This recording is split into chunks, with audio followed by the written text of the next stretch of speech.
And at number 10 is Robin. Talking Damian Wayne here, the youngest and most recent of the Robins. Considering his sentimental attachment to characters like Batcow, I'd say it's a pretty safe bet that he'd probably believe in old St. Nick. That being said, Damian, for the most part, was raised by the most cynical grumpy pants ever. No hate, I love bats, just telling it as it is. Making it likely that Damian would be a skeptic towards the jolly old man who comes sliding down your chimney on Christmas Eve. Or at least wary. Maybe Alfred should keep an eye out on him, and make sure no booby traps are set up around the house. Also, worth noting, there's a surprising amount of fanfic out there concerning Damian Wayne fighting off Santa in order to prevent Dick Grayson from being molested by him. Yeah, did not see that one coming. Number 9. The Silent Night of Batman. And before we move on to our next point, just a reminder to show some of that holiday cheer to us by clicking that like button. It really does help us out, and we also hope you have a great holidays, so like back.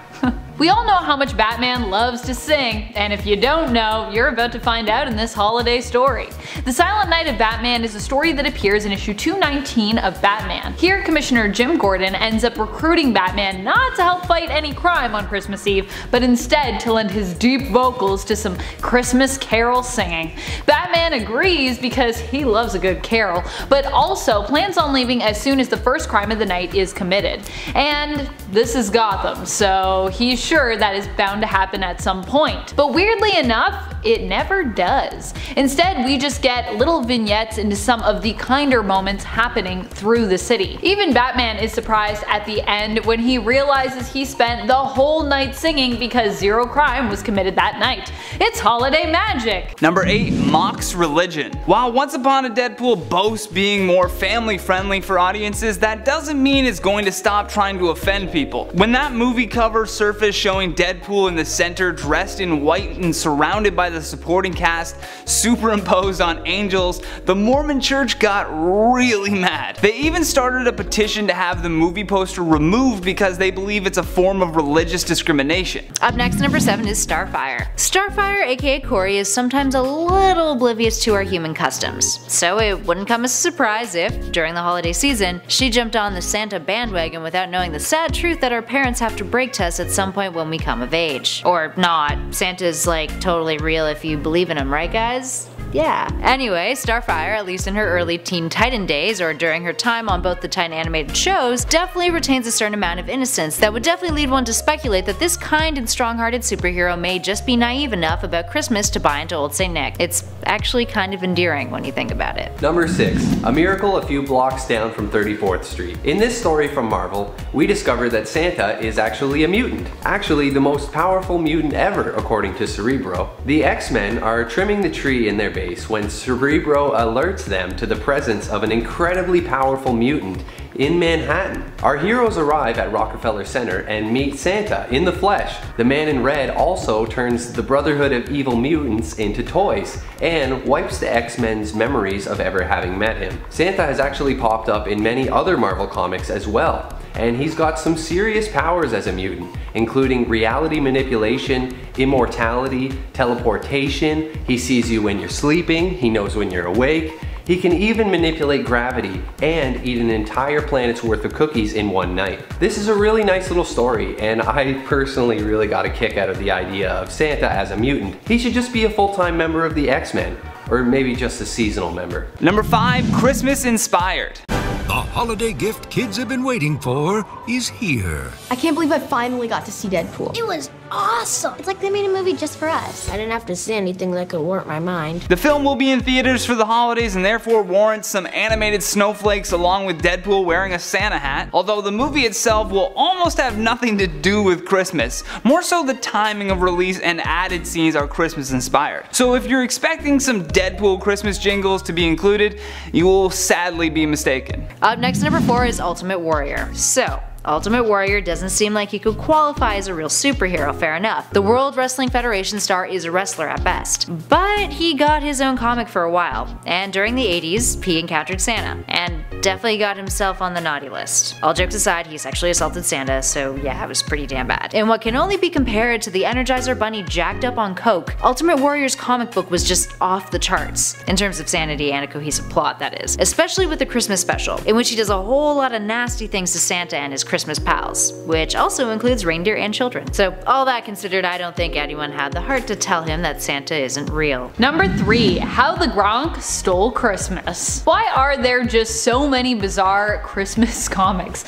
And why don't comic publishers still make these? Do they still make these? Am I just missing out every year? So many of these are from the 90s, to be honest, and this holiday story from Mighty Thor issue 444 is no exception. Published in 1992. The early 90s were such a weirdly edgy time. Also a time where $5 was a lot to spend on a gift. Remember that? Remember when $5 got you so much stuff? This story from Mighty Thor sees Eric Masterson as Thor take on the Gronk, who, you guessed it, is basically the jacked up version of the Grinch. The beginning of the comic adds that the story is dedicated to Dr. Seuss, acknowledging that yes, the characters featured here are definitely inspired by The Grinch Who Stole Christmas. In this case though, we have the misunderstood Gronk who stole presents. The story also features Cindy Lou and the dog Max, and ends happily when Eric is offered a place at the Avengers Mansion, and is thrown a surprise holiday party, yay! Where the staff at the comic finish off by wishing everyone a Merry Christmas. I really wish I had a stocking that was big enough for comics. That would be great. Number 2. The Savage Interludes. Fred Savage is used as a framing device in this movie, and if you're sitting there saying, who in the world is Fred Savage? Allow me to catch you up. Fred Savage captured the hearts of movie fans when the child star played the role of the grandson in The Princess Bride back in 1987. It's very similar to his role in Once Upon a Deadpool, where Fred is in the same bedroom being read a story. Except this story is the PG-13 version of Deadpool 2, and it was the second condition that Ryan Reynolds needed to do this watered down version of Deadpool. He actually said that the only way that he would do it is if Deadpool could go back, kidnap Fred Savage, which took some explaining, obviously. The first condition for Ryan to do the movie was a little better, and that's why this is our number 1 difference. Number 1. Lobo Paramilitary Christmas Special. This one takes me back to a very intense holiday themed D&D campaign I played once. I actually really missed that group that I was playing with at the time as well. It even included a friend of mine who I haven't seen or played an RPG with in ages because he's actually in the acclaimed Canadian series Letterkenny, true story. In our campaign, much like in this story, we took on Santa Claus. Basically, we were Lobo. That's right. Lobo's Paramilitary Christmas Special is all about Lobo accepting a contract put out by the jealous Easter Bunny who wants to see Santa Claus and his merry jolly holiday die at the hands of a hired killer. Enter Lobo. Never mind Lobo fighting Santa Claus, this issue also includes a brutally graphic scene where Lobo murders and blows apart a whole army of Santa's elves. Nothing says Merry Christmas like dismemberment. I'm ready for the holidays now. Yay. Number 10. The Ghost of Christmas Present. From the 90s through the 2000s, Marvel has been publishing a heartwarming Marvel holiday special, the perfect stocking stuffer, if you don't mind your comics rolled up and shoved in like a tube. In 1991, they released the first holiday special, host to a variety of wonderful Christmas stories, including 'Twas a Midwinter's Night, and A Spider Carol, an especially cute one called Ghost of Christmas Present. In that story, a gang of thugs kidnaps a blind 4-year-old boy from a wealthy household on Christmas Eve, hoping to exchange him for ransom money. The boy manages to escape near a graveyard, but one of the thugs finds him and gives him a bloody nose. At this point, Ghost Rider arrives on the scene and takes the thug and his buddies out with a chain. Now, being blind, the boy mistakes Ghost Rider for good old Santa, since his chain sounds like Christmas bells and he's wearing leather boots, which the boy touches. The other thugs show up, remarking how this crazy guy must think it's Halloween, and they threaten to look under his costume. Ghost Rider then treats them all to his penance stare,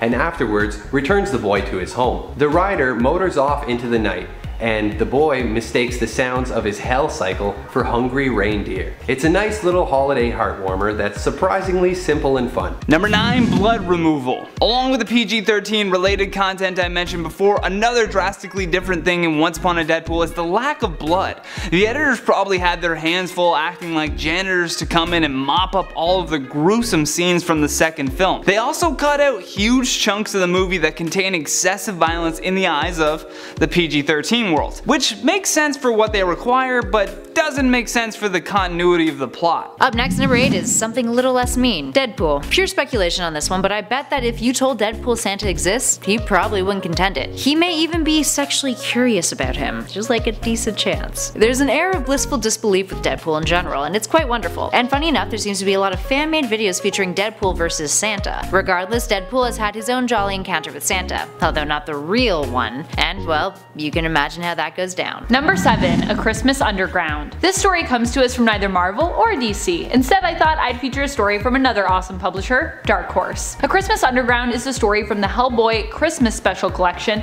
and tells a peculiar but very compelling story wherein Hellboy is mistaken by a dying woman for Father Christmas and promises to help deliver a small tin box to her missing daughter Annie. The story features talking rats and statues in addition to monsters and an army of the undead. All that good Hellboy strangeness, and sees Hellboy venture below a cemetery in order to find Annie and deliver the box to her. I just love that the big red Hellboy was mistaken for Santa. As weird as it is, it's also like super weirdly fitting. Number 6. Bad cutaways. It's fairly easy for them to dub over new soundtracks to change the scenes, mainly because, well, Deadpool wears a mask. And if you can ignore the odd obvious voice dubbing, the one thing we can't ignore is the entire scenes that were cut out of the movie. The result being that scenes will constantly lose momentum, taking out jokes that depend on previous punchlines, and overall bad editing. Perhaps the worst cutaway was from the amazing skydiving sequence. While that part remains, they cut out key violent moments that make the film feel kinda lopsided overall. Up next, number 5 is Constantine. Constantine is an intellectual, so how could one argue that he'd believe in Santa? Well, perhaps not so much Santa Claus himself, but more so the man responsible for the myth of Santa. In Hellblazer 247, Constantine digs up the 1700-year-old corpse of Italian bishop Agios Nicholas, the man who is noted for being the real-life inspiration for Santa Claus. Why? Well, apparently the remains of old Saint Nick are needed in order to complete a ritual that will reveal to Constantine what his true roots are. So he grinds up the skeleton's bones into powder and then snorts them, like cocaine. Yep, he does lines of Santa Claus. Kids, never try this at home. Ain't no Christmas miracle there. Number 4. Down and Out in Forest Hills. In this classic holiday drama, Pete and MJ are evicted from their condo right in the middle of the Christmas season. Pete considers asking a bunch of people he knows if he and MJ could stay with them, as he's kind of ashamed to go and stay with Aunt May after having been on his own for so long. Peter stops by the cemetery to visit Uncle Ben's grave, wishing that he was around so he could ask him for advice. Just then, a burglary in progress nearby is interrupted by a security guard, and the bad guys freak out and take the store's Santa hostage. Spidey jumps on top of their armored car, causing it to crash near the cemetery. One of the thugs comes out and aims his pistol at Spidey, but surprisingly, the mall Santa sneaks up behind him and whacks the robber out with a sack of money. Just knocks him out cold. Changing back into his civilian clothes, Peter notices Aunt May has happened to come by and visit Ben's grave as well. And talking, she reveals that she visits his grave every Christmas. Peter realizes what a fool he's been and accepts Aunt May's offer to let him and MJ stay with her over the holidays. It's a heartwarming and wholesome little story and a great part of Spidey's original run. Number 3. Extra post-credits. At the end of Deadpool 2, we got several graphic and hilarious post-credit scenes of Deadpool traveling back in time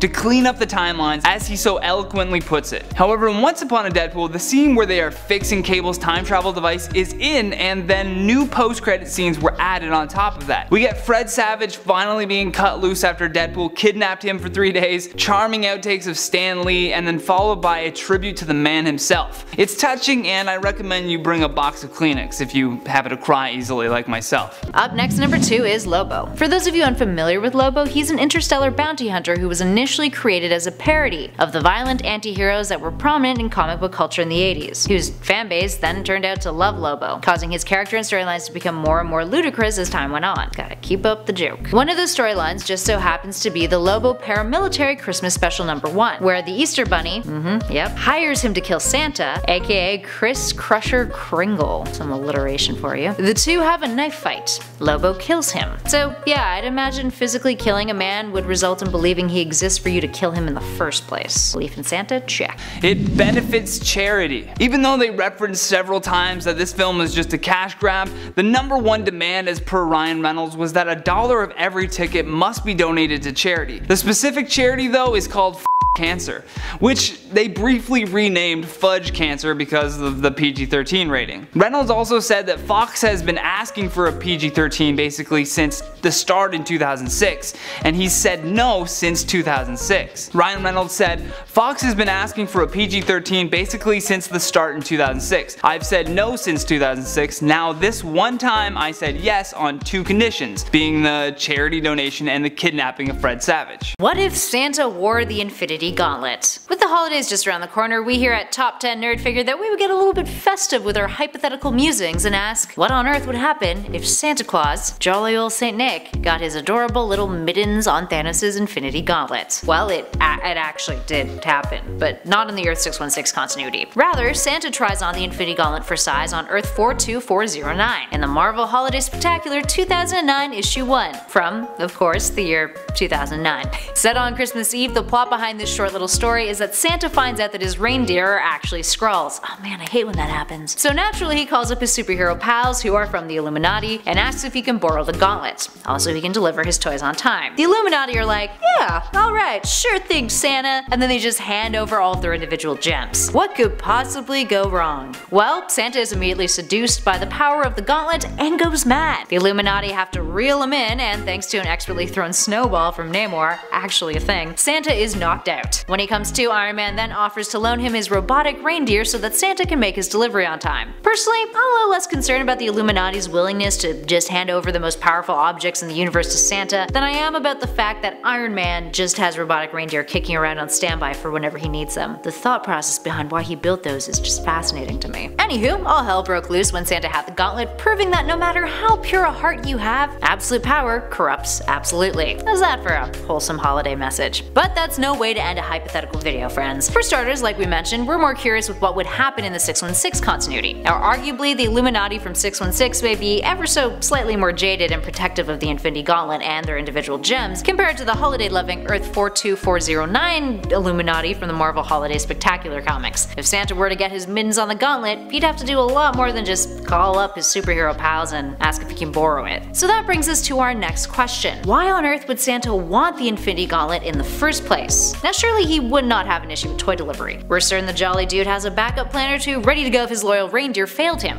or if they turned out to be Skrulls. But why would the Skrulls do that? So if Santa wanted the Infinity Gauntlet, it would be for a desire for sheer power. But is that a thing that the Earth 616 Santa Claus would ever really want? That is a question I never thought I'd ask. Now according to 616 lore, there's a source that suggests that Santa is derived from Asgard's Allfather Odin, with Odin centuries ago leaving behind meat and gifts for humans during the Midwinter's Feast. Now that's never actually been confirmed though, especially since during World War II on 616, Santa makes an appearance in 1943 when Hitler captures St. Nick in order to destroy the USA's morale.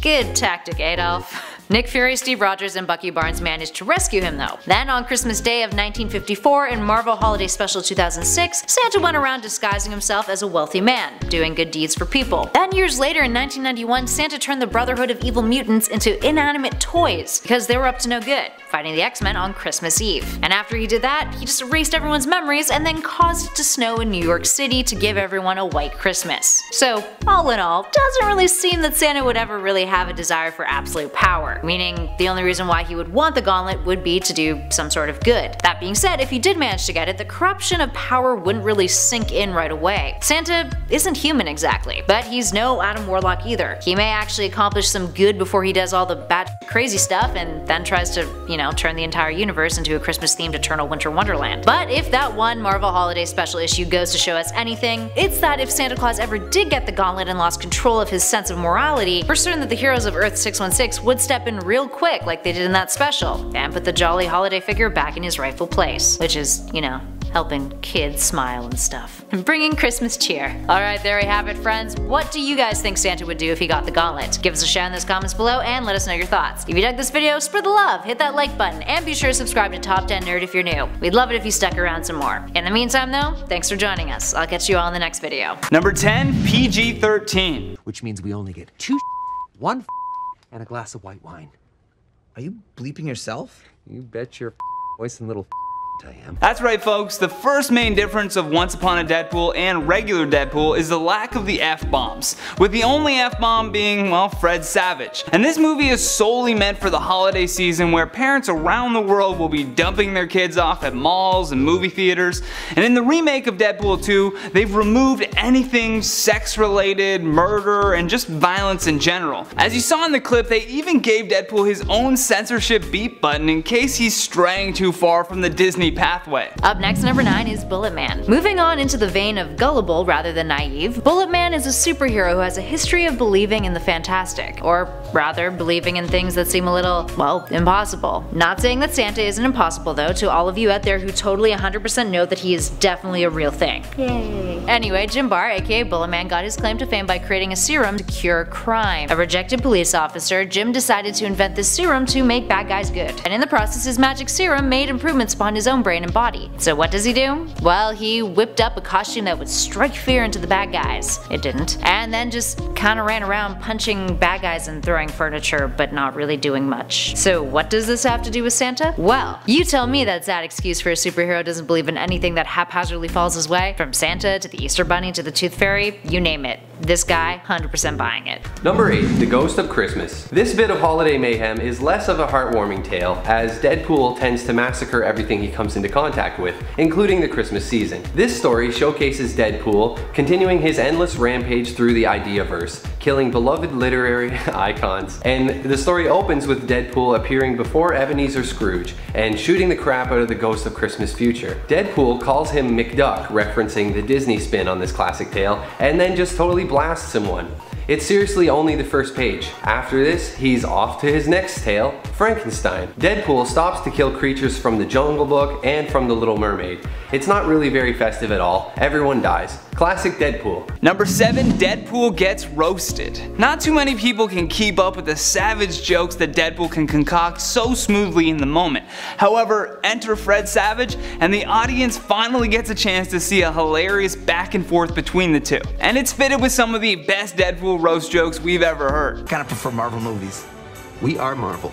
Yeah, but you're, Marvel licensed by Fox. It's like if the Beatles were produced by Nickelback. It's music, but it sucks. In a similar vein to our last number, up next, number 6 is Thor. Oh, Thor. He kinda doesn't know any better, does he? From the MCU adaptations to the early days in comics, Thor has always been kind of oblivious to human social norms, and stuff like physics, but that's for another video. Even the police at times were wary of Thor's gullibility. And while it's a character trait that we've come to know and love, it's a good enough reason to speculate that the God of Thunder would likely believe in Santa Claus. That is, if someone told him that Santa was this magical man who delivered presents to children one night a year by dropping down their chimneys and then eating their milk and cookies. But also, like Damian Wayne, I would be a little concerned that Thor would perceive Santa as a mass breaking and entering criminal, and there might be a little bit of trouble come out of that. Like Thor beating up a man dressed as Santa, assuming he was Santa, and then maybe killing him. I don't know, he's pretty strong. Number 5. The Punisher Red Xmas. See, I'm not the only one who says Xmas. Frank Castle is right there with me. He's got me. I don't know why, but for some reason every time I say Xmas to people they tell me it's like not a thing. So yeah, if you're also out there and you say it too, let me know in the comments. This comic story comes to us from Marvel and starts off throwing us into a violent kind of weird within the first page. But what else would you expect from the Punisher? Here we see Santa gun down some criminals seemingly for not donating to the poor and for not believing in Santa Claus. Of course, we later discover that this was none other than Frank Castle in disguise, awaiting his moment of justice. The huge and glaring problem is that Frank gunned these men down in the streets, out in the open, dressed as freaking Santa, which means a child who happens to witness this grisly scene immediately after clutches to their mother, looking horrified and asking, why? That kid is definitely traumatized now for life. Good job, Punisher. Number 4, Days Filmed. As you know already, the movie is a rehashing of Deadpool 2 with some scenes cut and some added. 8 scenes to be exact were put into the movie, which actually only took a single day to film. The editing process was probably much longer to cut out all of the bad words and violent scenes, but man, just a single day to film is the craziest difference here. I guess all they really had to do was add in the Fred Savage bedroom scenes, but still a day? Wow.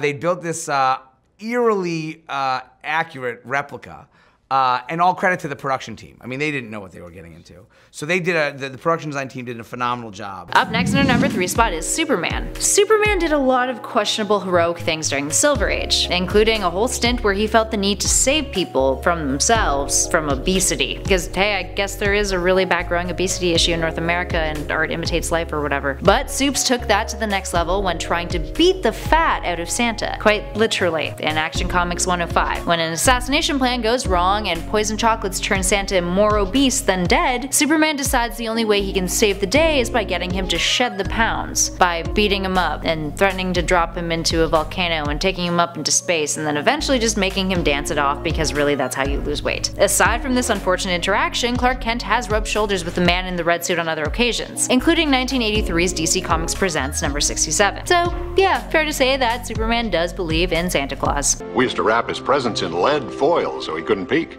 You mean Santa wrapped them? Number 2.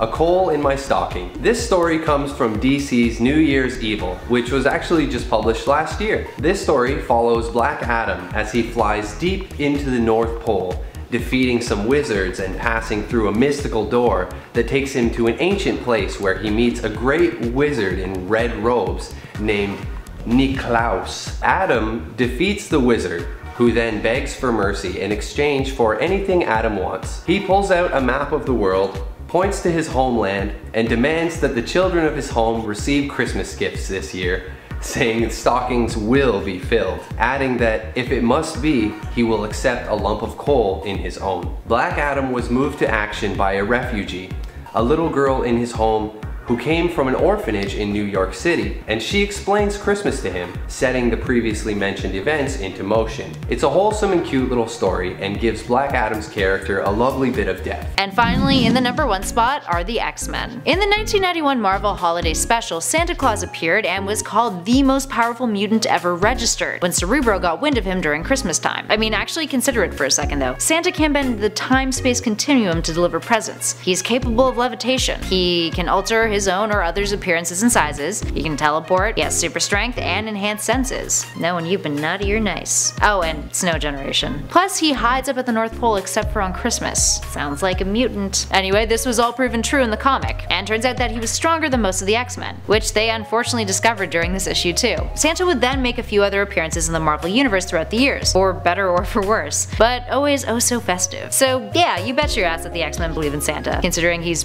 pretty much an Omega level mutant. Glad he chose the good profession he did though.